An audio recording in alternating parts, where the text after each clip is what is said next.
खिलते हैं गुल यहाँ, खिल के बिखरने को अपनी आँखों में बसा कर इकरार करूं, जी में आता है कि मोहम्मद रफी बनाम किशोर कुमार कौन था सर्वश्रेष्ठ गायक? भारतीय फिल्म संगीत के स्वर्ण युग में मोहम्मद रफी और किशोर कुमार दो ऐसे नाम हैं जिनकी गायकी ने करोड़ों दिलों को छुआ। दोनों की अपनी अनूठी पहचान थी, लेकिन यदि बहुमुखी प्रतिभा और तकनीकी उत्कृष्टता के आधार पर तुलना की जाए तो मोहम्मद रफी को अधिक परिपूर्ण गायक माना जा सकता है। आइए इसे विभिन्न पहलुओं में समझते हैं। पहली, गायकी की विविधता। कौन था ज्यादा बहुमुखी? मोहम्मद रफी।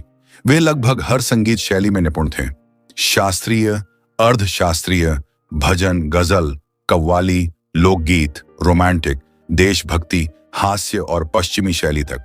किशोर कुमार। वे मुख्य रूप से रोमांटिक, मस्ती भरे और मेलोडियस गीतों के लिए प्रसिद्ध थे। उनका योडलिंग स्टाइल अद्वितीय था, लेकिन वे रफी की तरह शास्त्रीय या गजल गायकी में पारंगत नहीं थे। निष्कर्ष, शैलीगत विविधता के मामले में रफी स्पष्ट रूप से आगे थे। 2. शास्त्रीय संगीत की पकड़। तकनीकी श्रेष्ठता किसकी थी? मोहम्मद रफी। वे शास्त्रीय रूप से प्रशिक्षित थे और कठिन से कठिन रचनाओं को सहजता से गा सकते थे।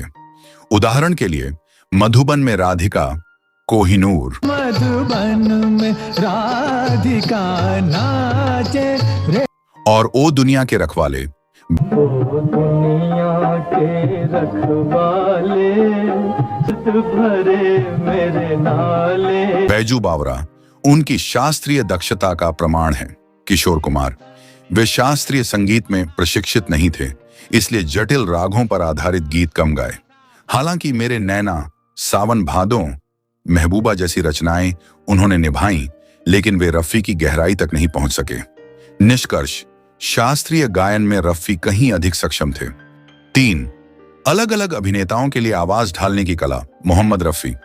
उनकी सबसे बड़ी खासियत यह थी कि वे अपनी आवाज को हर अभिनेता के व्यक्तित्व के अनुसार ढाल सकते थे, चाहे वह शम्मी कपूर की ऊर्जा हो, दिलीप कुमार की गहराई, राजेंद्र कुमार की सौम्यता या अमिताभ बच्चन की गंभीरता। किशोर कुमार। उनकी आवाज की एक विशिष्ट बनावट थी जो राजेश खन्ना और अमिताभ बच्चन जैसे कुछ अभिनेताओं के लिए बेहद उपयुक्त थी, लेकिन हर अभिनेता के लिए समान रूप से प्रभावी नहीं थी। निष्कर्ष, रफी की आवाज में अधिक लचीलापन था, जिससे वे ज्यादा कलाकारों के लिए सहजता से गा सकते थे। 4. भावनाओं की गहराई और अभिव्यक्ति। मोहम्मद रफी। वे किसी भी भाव को गाने में निपुण थे, चाहे चल उड़ जा रे पंछी का दर्द हो, चल उड़ जा रे पंछी, अब ये देश हुआ बेगाना, सर जो तेरा चकराए की शरारत, सर जो तेरा चकराए या दिल डूबा जाए, जा प्यारे पास हमारे आए, काहे घबराए, या मन तड़पत हरिदर्शन को आज की भक्ति। किशोर कुमार।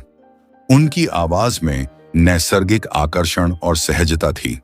चिंगारी कोई भड़के में उनका दर्द भरा अंदाज, चिंगारी कोई भड़के तो सावन उसे बुझा, और एक चतुर नार में उनकी कॉमिक टाइमिंग जबरदस्त थी। थम, थम, अरे थम थम थम रोक,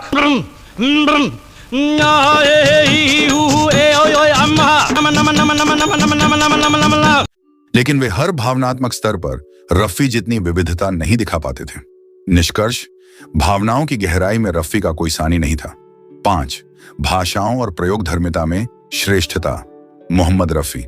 उन्होंने हिंदी, बंगाली, पंजाबी, मराठी, गुजराती, तमिल, तेलुगु, कन्नड़, मलयालम, उर्दू, फारसी और डच सहित कई भाषाओं में गाया।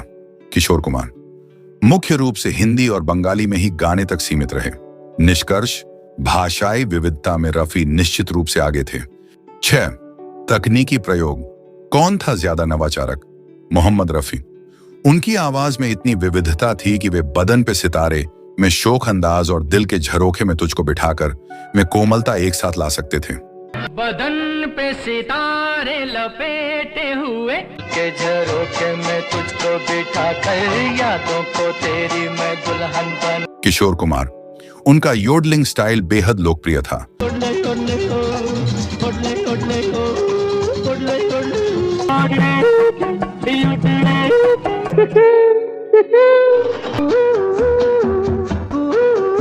ये मस्ती के नजारे हैं, संभलना कैसा मेरी कसम।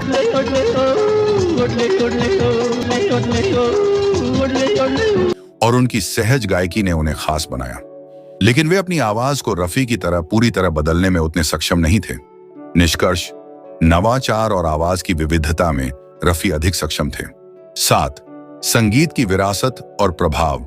मोहम्मद रफी 1940 के दशक से 1980 के दशक तक उन्होंने कई पीढ़ियों के लिए गाया और सोनू निगम, उदित नारायण जैसे गायकों को प्रेरित किया।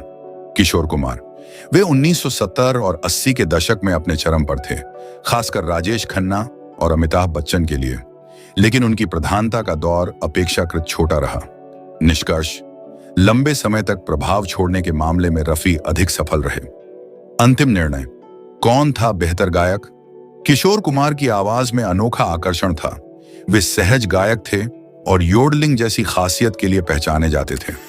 लेकिन यदि गायकी की तकनीक, शैलीगत विविधता, भावनात्मक अभिव्यक्ति, शास्त्रीय दक्षता, आवाज की लचीलेपन और बहुभाषीयता को देखा जाए तो मोहम्मद रफी कहीं अधिक परिपूर्ण और बहुमुखी गायक साबित होते हैं। इसीलिए यदि संपूर्ण गायकी की दृष्टि से देखा जाए तो मोहम्मद रफी को अधिक श्रेष्ठ गायक माना जा सकता है। आपका क्या कहना है कमेंट में बताएं और वीडियो को लाइक, शेयर और चैनल को सब्सक्राइब जरूर करें।